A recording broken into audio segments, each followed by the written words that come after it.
Oi, eu sou a Flávia e no vídeo de hoje a gente vai começar um novo projeto aqui no canal, falando sobre livros que estão nas listas obrigatórias de leitura do vestibular. Sejam bem-vindos ao meu canal.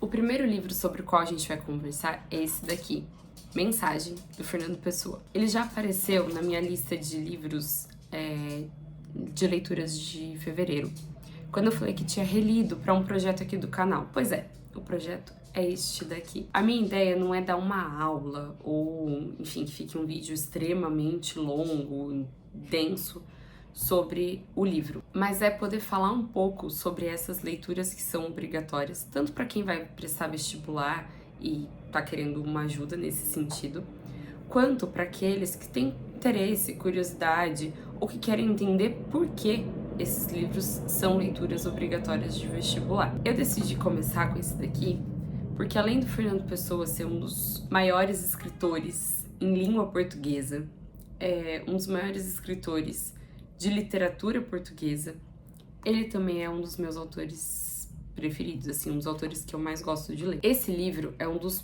poucos livros que o Fernando Pessoa publicou enquanto ortônimo, ou seja, ele mesmo, e em vida, especialmente em língua portuguesa. Na verdade, é o único em português, porque o Fernando Pessoa, ele morou por muito tempo na África do Sul, então ele publicou em inglês. Além do ortônimo do Fernando Pessoa como ele mesmo, a gente estuda lá na escola os heterônimos do Fernando Pessoa, ou seja, as personas ou personalidades que o Fernando Pessoa foi criando. E para esses heterônimos, ele criou um mapa astral, ele criou a data de vida, de morte, ou seja, ele fez todo um panorama geral de quem seriam essas pessoas, dando vida própria para elas. Tanto que um dos heterônimos, que eu vou citar agora, um dos mais conhecidos, não tinha data de morte e inspirou um livro do Saramago. Enfim, deixa eu nomear os heterônimos para eu não dar um spoiler. Os 3 heterônimos que a gente mais estuda na escola são Ricardo Reis, Alberto Caeiro e Álvaro de Campos. O que eu tava falando antes era exatamente do Ricardo Reis. Foi um dos poucos heterônimos, ou desses principais, talvez seja o único, que o Fernando Pessoa não criou a data de morte. E aí o Saramago fez o quê? Escreveu o livro O Ano da Morte de Ricardo Reis, falando exatamente sobre toda essa movimentação da década de 30, que também tem relação com esse livro, e dando um fim para esse heterônimo do Fernando Pessoa. Mas para além desses, como eu falei, ele tem vários outros que publicaram em outras línguas e alguns que as pessoas consideram pseudo-heterônimos, porque tem muito da personalidade do próprio Fernando Pessoa, que é o caso do Bernardo Soares, o autor do livro do Desassossego. Entrando um pouco mais aqui no livro em si, a gente vai ver que ele é dividido em 3 partes: o brasão, mar português e o encoberto. Então, já tenho que dar 2 avisos para vocês sobre esse vídeo. É um pedido de desculpas, na verdade, pela minha rouquidão, de uma crise alérgica, mas eu não ia deixar vocês sem vídeo. E o segundo é que eu tô com uma colinha aqui que eu vou ter que ficar consultando, porque eu não lembro todas as datas e todos os nomes infinitos que aparecem aqui de cor. Já não tenho mais essa memória. Brasão, que tá aparecendo aqui. Ela tem relação com o brasão de Portugal, esse da imagem, e vai ser subdividida para cada uma das partes do brasão. Primeiro, a gente tem 2 poemas, que são os campos, que explicam os campos do brasão, ou seja, os castelos e as quinas. Depois, então, a gente vai ter a subdivisão dos castelos. E aí, dentro disso, a gente tem 7 poemas. Na verdade, a gente tem 6 e o 7º dividido em parte 1 e 2, que são Ulisses, Viriato, o Conde Dom Henrique, Dona Tareja, Dom Afonso Henriques, Dom Diniz, Dom João I e Dona Filipa de Lencastre. Todas essas são figuras que de alguma forma estão relacionadas com a fundação de Portugal. Desde Ulisses, que foi aquele da mitologia antiga, que existe um mito português de que ele teria fundado onde hoje é Lisboa. Então, por isso ele aparece aqui como o primeiro mito fundador. E depois passa para aqueles que de fato teriam fundado Portugal, né? Por exemplo, o Conde Dom Henrique e Dona Tareja, que eram um casal, e receberam o condado portucalense como um presente de casamento. Depois, a gente continua na ideia dos mais importantes nomes para a história, para a base, para a fundação de Portugal, mas passa para a parte das quinas, com os poemas. Dom Duarte, rei de Portugal, Dom Fernando, infante de Portugal, Dom Pedro, regente de Portugal, Dom João, infante de Portugal, e Dom Sebastião, rei de Portugal. Dom Sebastião vai aparecer de novo, mas de modo geral ele vai falando sobre essa realeza, sobre nomes importantes dessa história portuguesa. Depois ele passa para a parte da coroa que está no brasão. E essa coroa vai ser representada pelo Nuno Alves Pereira, que era considerado o santo.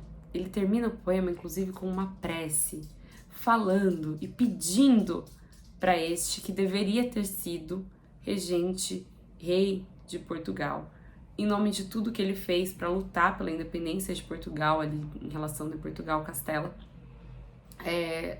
no século XIV. A gente passa então depois para o timbre. No timbre, a gente tem 3 poemas representando a cabeça e as 2 asas do grifo. Então, a cabeça é o infante Dom Henrique, uma asa, Dom João II, a outra asa, Afonso de Albuquerque. Ou seja, ele continua trazendo todos os nomes que têm relação ali com a história de Portugal.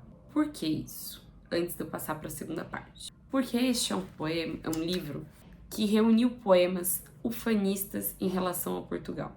A ideia desse livro era concorrer, né? Foi de fato isso que aconteceu.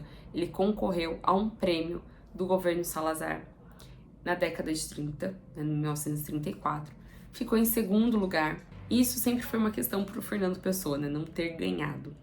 Mas de modo geral, a gente vai ver toda uma exaltação a Portugal. E aí já é importante abrir um parênteses aqui. A gente vai ver sobre a segunda parte, onde vai entrar toda a questão do imperialismo português, das grandes navegações. Tudo que eu for abordar é muito com essa visão do que está aqui. Hoje a gente já vê isso com outros olhos. É óbvio que tem todo um processo de escravidão, tem todo um processo de genocídio de povos indígenas. A gente não consegue olhar da mesma forma que a gente de quando eu estudei, né? Que a gente falava ainda do descobrimento do Brasil.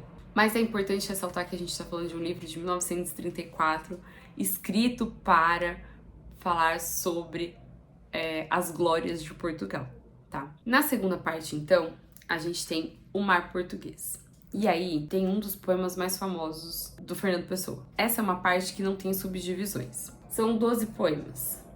O Infante, Horizonte, Padrão, o Monstrengo, que tem uma relação direta com os Lusíadas e o Gigante Adamastor, Epitáfio de Bartolomeu Dias, os Colombos, fazendo uma relação com Cristóvão Colombo, que não era nem português, Ocidente, Fernão de Magalhães, Ascensão de Vasco da Gama, Mar Português, que eu quero ler para vocês, A Última Nau e Prece. Ou seja, toda a glória que Portugal conquistou com as navegações, inclusive citando alguns dos seus mais importantes navegantes. O poema que eu quero ler, então, é Mar Português, em que, além de ter alguns dos versos mais conhecidos do Fernando Pessoa, ele também tem um diálogo direto com o Velho do Restelo, mais uma relação com os Lusíadas.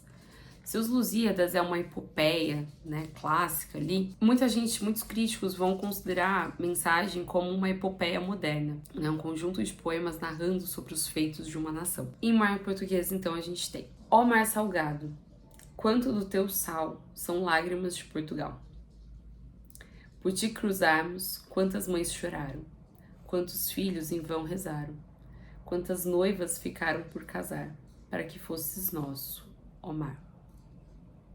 Valeu a pena? Tudo vale a pena se a alma não é pequena. Quem quer passar além do bojador, tem que passar além da dor. Deus ao mar o perigo e o abismo deu, mas nele é que espelhou o céu.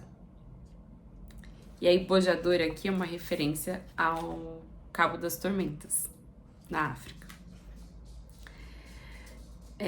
Eu acho que não por acaso é um dos poemas mais famosos do Fernando Pessoa, em que ele vai exatamente relacionando toda essa glória a uma desgraça. De alguma forma tem uma visão crítica. Ele tem ali colocando um pouquinho disso.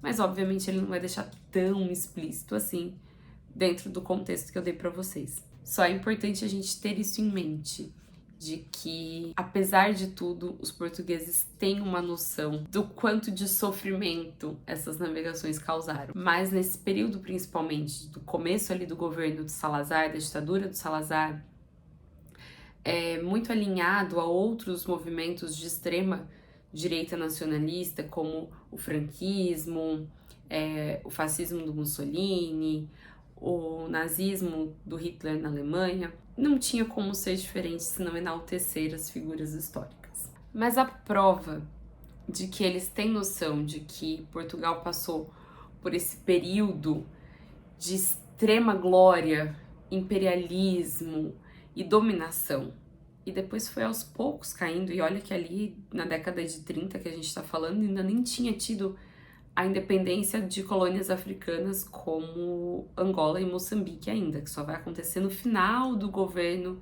do Salazar em 1975. Mas, se a esperança é a última que morre, a última parte se chama O Encoberto. E aí tem 3 subdivisões. A primeira são os símbolos: Dom Sebastião, o Quinto Império, o Desejado, as Ilhas Afortunadas, o Encoberto. Depois, os avisos, que vai falar o Bandarra, Antônio Vieira, Escrevo meu livro à beira-mágoa, que é o primeiro verso porque não tem título. E, por fim, os tempos: noite, tormenta, calma, antemanhã e nevoeiro. Por que tudo isso? Porque tudo está conectado ao mito de Dom Sebastião. Dom Sebastião foi apelidado exatamente como o Desejado, ou o Adormecido, ou o Encoberto aqui no livro do Fernando Pessoa. Ele foi o rei de Algarves, o rei de Portugal e Algarves, que era o nome dado na época, entre 1557 e 1578. Ele subiu ao trono muito jovem, logo quando o avô dele morreu. E como ele tinha só 3 anos de idade, foi instaurada então uma regência. Mas além da questão do nascimento dele, o que ficou muito conhecido e é até hoje muito falado em Portugal, são os mitos que envolvem a sua morte. Existem várias teorias da conspiração, tá? Mas eu vou me ater aqui ao dado histórico que a gente tem e que deu origem a essas teorias. Dom Sebastião some na Batalha de Alcácer Quibir, no Marrocos, defendendo a sua nação, defendendo Portugal. Qual é a questão? O corpo nunca foi encontrado. Então muitos vão dizer que ele chegou a morrer dias depois, anos depois, e não necessariamente na batalha, então que ele teria sido raptado, que ele foi sequestrado, enfim. Como não tem um corpo, surgem várias teorias, inclusive de que ele não teria morrido. Muitos esperaram pela volta de Dom Sebastião para salvar o império, uma vez que Portugal passa um tempo sob o domínio espanhol. E aí, a primeira subdivisão, né, da terceira parte, que chama os símbolos, são exatamente os símbolos ligados a Dom Sebastião. O próprio Dom Sebastião, que é o segundo poema dedicado a ele, lembra, tinha um lá na primeira parte. Depois, o Quinto Império, que seria Portugal. O primeiro império seria, então, a Grécia, Roma, Cristandade, Europa e Portugal. Depois vem os avisos. E aí são 3 avisos. Bandarra, que era um sapateiro, Gonçalo Yanes Bandarra, que era de Trancoso. Era um sapateiro humilde e poeta popular. Eu tô lendo aqui a definição para não passar nenhuma informação errada para vocês. Ele era um autor de trovas de sentido obscuro que profetizavam graves eventos políticos e dão origem a todo esse mito, né, de Dom Sebastião, que vai continuar em Antônio Vieira, no Padre Antônio Vieira, que foi um jesuíta que chegou a vir pro Brasil. E ele é o único personagem que aparece nesse livro posterior a Dom Sebastião, que não viveu na mesma época. Exatamente porque ele vai falar sobre Dom Sebastião. Tem uma ideia aqui, então, de que após a morte de Dom Sebastião é que existe a derrocada de Portugal, digamos assim. Mas o poema que eu quero ler dessa parte como um todo é o terceiro poema dos avisos, porque não tem título e entende-se pela descrição e pelas várias vozes que vão passando pelo livro que essa seja a voz do próprio Fernando Pessoa. Então seria o próprio Fernando Pessoa falando sobre esse retorno de Dom Sebastião. Escrevo meu livro à beira-mágoa. Meu coração não tem que ter. Tenho os meus olhos quentes de água. Só tu, Senhor, me dás viver. Só te sentir e te pensar meus dias vácuos enche e doura. Mas quando quererás voltar? Quando é o rei? Quando é a hora? Quando virás a ser o Cristo de a quem morreu o falso Deus e a despertar do mal que existo a nova terra e os novos céus? Quando virás, ó encoberto, Senhor das eras português, tornar-me mais que o sopro incerto de um grande anseio que Deus fez? Ah, quando quererás voltando? Fazer-me esperança amor? Da névoa e da saudade, quando? Quando, meu sonho, meu Senhor? Essa esperança do retorno da glória portuguesa, ainda que no mito de Dom Sebastião. Para a gente terminar então com os tempos, em que vai tendo diferentes vozes, diferentes eu líricos, diferentes tons e temas, desde a morte até a inércia, a hipótese do renascimento, terminando então com o nevoeiro, em que logo na primeira frase ele já define Portugal. Nem rei, nem lei, nem paz, nem guerra define com perfil e ser este fulgor baço da terra que é Portugal a entristecer, brilho sem luz e sem arder, com que o fogo fato encerra. Ninguém sabe que coisa querer. Ninguém conhece que alma tem, nem o que é mal, nem o que é bem. Que ânsia distante perto chora? Tudo é incerto e derradeiro, tudo é disperso, nada é inteiro. Ó Portugal, hoje és nevoeiro, é a hora. Bom, eu não consegui detalhar todos os poemas, eu poderia fazer um vídeo para cada poema. Essa edição de bolso é uma edição muito legal, ela não é tão cara, tem outras até mais baratas, mas essa aqui também não é tão cara, porque ela tem vários textos de apoio no começo. O livro mesmo começa, ó, aqui. Então é quase metade só de textos de apoio. E esses textos foram escritos pelo Carlos Felipe Moisés, escritor, crítico literário e doutor em literatura portuguesa pela Universidade de São Paulo. É uma edição que vale muito a pena, especialmente se vocês querem estudar, de fato, sobre toda a simbologia que tem na obra.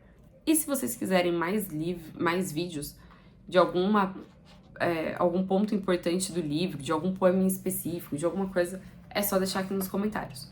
Aproveita para me contar também se vocês vão prestar vestibular, se querem saber de algum outro livro do vestibular. Eu tenho aqui a minha lista e a ordem com a qual eu pretendo falar um pouco. Mas, se vocês quiserem, a gente vai se adaptando, vai mudando. A ideia é poder trazer um pouquinho do que está sendo discutido de literatura para além da internet também, dentro das salas de aula e dentro do universo educacional. Não se esquece também de deixar o like, de compartilhar com quem está prestando vestibular ou não.